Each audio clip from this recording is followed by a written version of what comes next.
Hi guys, Dorothy here, Professional Astrologer. Today I'm going to talk to you about the week of June 3rd, and that includes first thing in the morning, a new moon in the sign of Gemini.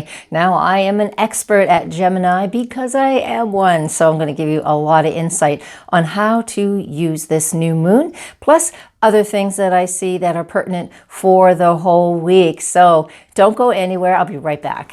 All right, guys, thank you for joining me here today. And please come to my website, nhastrologer.com. I'm a professional astrologer, so this is what I do. I teach, I do private sessions, and there's also a Patreon account that I have just opened up, and I would love you to come and be a member. So please come and explore all of that. So let's get started with this new moon in Gemini and how to use it. So it is at 6 in the morning, 6:02 a.m. on the East Coast of the United States. So you have to adjust for your time zone. What do we do with the new moon? Of course, new moons are the beginning of a new cycle. It's the new monthly cycle, or it's a new cycle, long-term cycle that starts a 3-year process. It is always important during new moon time periods to make sure that we have our attention and our focus on the things that we want to positively bring into our lives. So what would that be with the Gemini energy? It has everything to do with communicating, of course.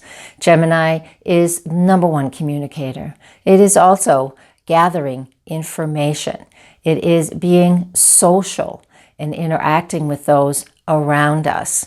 It has a lot to do with our local environment, like our neighborhood, the people we know in our neighborhood, siblings, cousins, youth, childhood in a lot of ways. So when we have a new moon in this sign once a year, it is inspiring all of us, Gemini sun sign or not, it's inspiring all of us to engage in these activities, to learn to communicate better, set goals and intentions based on receiving and sharing information, all right? Things that are important for you. Everybody loves different things, so this new moon in Gemini is really encouraging us to gather all the information that we want to gather based on our own personal interests.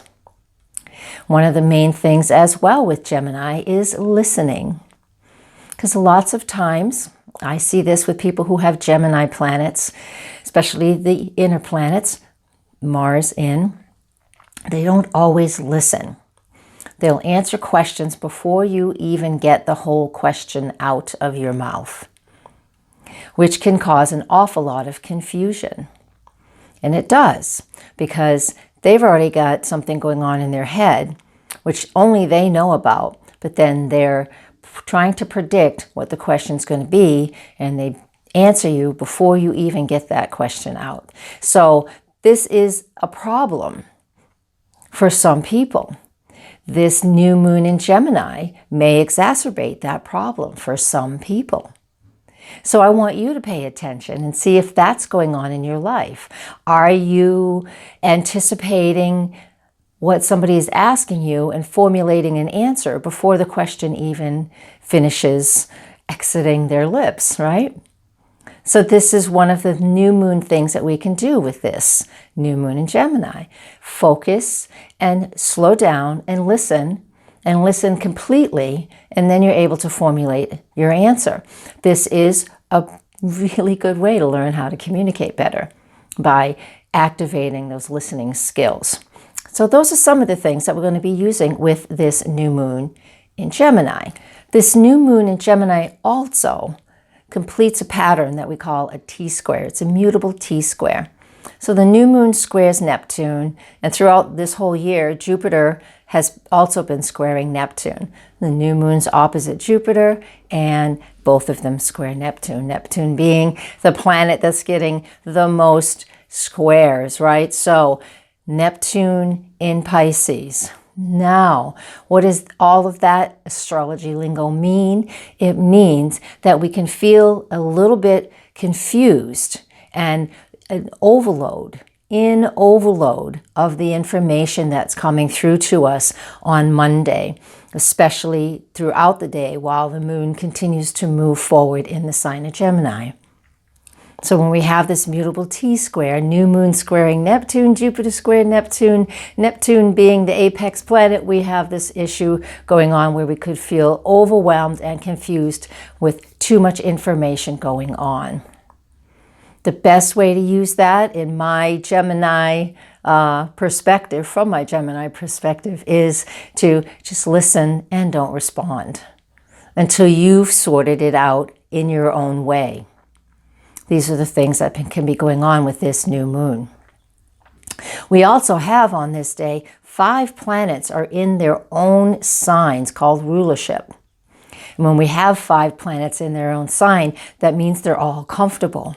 Meaning that things, as they're flowing through the day, are going to feel comfortable for most people. Comfortable, normal. So the overall picture of this new moon, and this is just Monday, so don't go anywhere. We still got the rest of the week to talk about. The overall picture of this new moon in Gemini is all about pulling information in, processing it, communicating it back out if it's the time to do that, and really assimilating what is important for you and letting go of what is not important for you. Setting goals based on what you want to manifest in your life over the next few weeks or even few years in regards to communicating, speaking, writing, traveling around your neighborhood, doing things for siblings. All of those things are very important. Now, the written forecast will have a few more details in it than just this, and that written forecast is on my website as well. The blog is there under written forecast tab, so you can go read that as well. Or I'll email it to you if you join my newsletter email list. Once a month, I pick one person to win a free 15-minute session with me. So go to my website and join my email list if you haven't done that yet as well.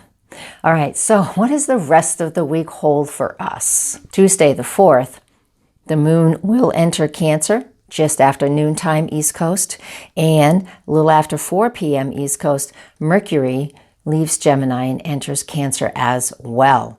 So we have the moon and Mercury in the sign of Cancer. Mars is in Cancer also. So we have 3 planets now in the sign of Cancer. That is that emotional piece, that caring, nurturing piece is starting to be activated. The moon in Cancer is in its ruling sign. So it loves this position. It is about, I want to be cared for and I want to nurture. The new moon in Gemini on Monday was about, I need to tell you how I feel. The moon in Cancer is, let me show you how I feel. I want to care for you. I want to nurture you. Mercury moves into Cancer as well, and that is, I will communicate to you how I feel. So it sounds the same, but basically 2 things have just shifted gears, right? So Mercury in Cancer for the next 3 weeks is wanting to care and nurture for others. It is not always about giving somebody lip service or just talking to them. We really need to show you how we feel. Mercury, since the end of May, has been in an extreme position, and we call it out of bounds. It's based on declination. That's all the signs I'm going to talk about. So it creates an even more extreme feeling for Mercury in Cancer. I own this, so this is what's in my birth chart because I am a Gemini. My Mercury is in Cancer and it's out of bounds. And so speaking and telling people how you feel is very important. And the only way that I can communicate well is if I have an emotional attachment to it. You know, I can't just go talk up a storm about nothing that I don't care about. I can't do that. That's Mercury in Cancer. We really need to have an emotional connection to what we're communicating. So if that new moon on Monday gave you any inspiration to become a writer or to finally get your writing going, finally get that blog going, whatever it is that is you're involved with in writing, then Mercury in Cancer will really help your emotions to get behind that. And that's a beautiful way that that just begins on Tuesday, the 4th. Moving on to Wednesday, the 5th, this is when the moon in Cancer makes a conjunction to Mars in Cancer. Moon in Cancer, Mars in Cancer. That happens at 10:48 in the morning, and that is a lot of inspiration to take action based on how you feel. Now, some people may use this and pop their top and just get angry about stuff, or just let the emotion, or happy, but whatever emotion's been building up and they haven't done anything with it, it can come to the surface with a transit like this that we have on Wednesday. But we also on Wednesday have the moon making a trine aspect to Neptune, and that's in the evening, and that is very watery and very soft and very sensitive. And so if you're feeling a little rough around the edges, this energy wants you to slow down and treat yourself well so you can feel a little better, because our sensitivities, especially if you're already a sensitive person, our sensitivities will be heightened a little bit more in the early evening on Wednesday. Moving on to Thursday, by 10 in the morning, the moon will be in what is considered void of course. So no more aspects while it's in the sign of Cancer. So we have the whole day, all of the day until 3 in the afternoon when the moon enters Leo. So from 10 to 3, moon is void of course, meaning whatever you have, whatever already has, there you go, momentum in your day, right around 10 a.m., whatever already has momentum will continue through. We don't need to start anything new. If you have to, of course, go ahead. Now, this isn't that rigid that if you can't, if you're in the middle of your workday and you need to start something new, it doesn't mean you can't. But when the moon is void of course, whatever action is already in motion is usually the what will stay in motion and will be able to be the most productive with, okay? When the moon does enter Leo at 3:16 in the afternoon, remember all of this is East Coast time. The moon in Leo wants us to be creative. It's like, finally, I'm done being all this really soft and intuitive and really easy flow and going energy. And I'm in Leo now. The moon's in Leo now. This is passion and excitement and creativity. So it's like we finally got a fire lit under our rear ends, and the water's going to get to boil a little bit. So we get some steam going and we get some energy moving. This is wonderful. Moon in Leo is always full of action and attention, and that is exactly what will go on Friday and into most of Saturday, so June 7th and 8th. Lots of fire. What else is going on? We're going to move on to Friday. Anything else here? Friday, Mercury in Cancer makes an easy aspect to Uranus and Taurus. So this is fantastic for receiving information. Sitting down, allowing things just to come through, whatever it is you're focusing on. Great for receiving information. That's the big news for Friday. Saturday, we're creative. We're having fun. We're being passionate about whatever is our main focus right now, because everybody's lives are different. And that's what all of Saturday has to do. That's what all of Saturday feels like, right?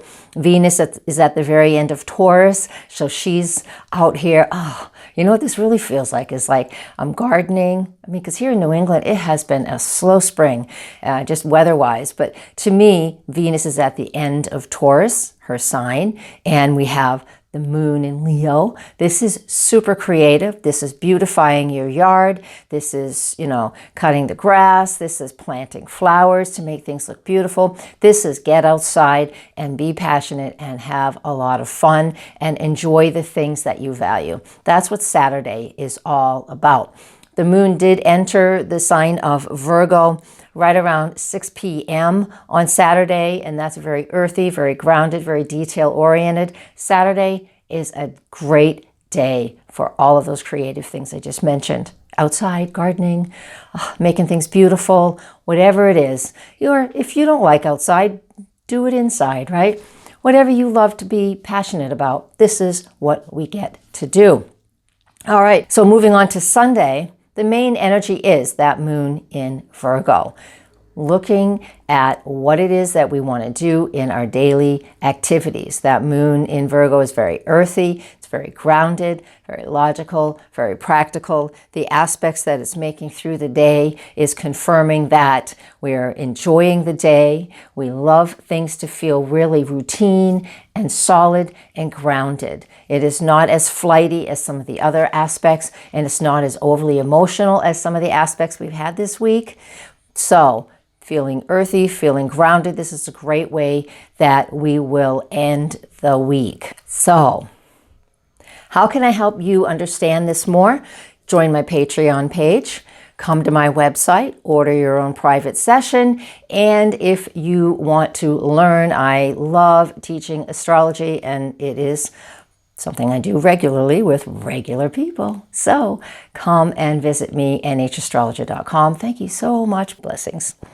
Namaste.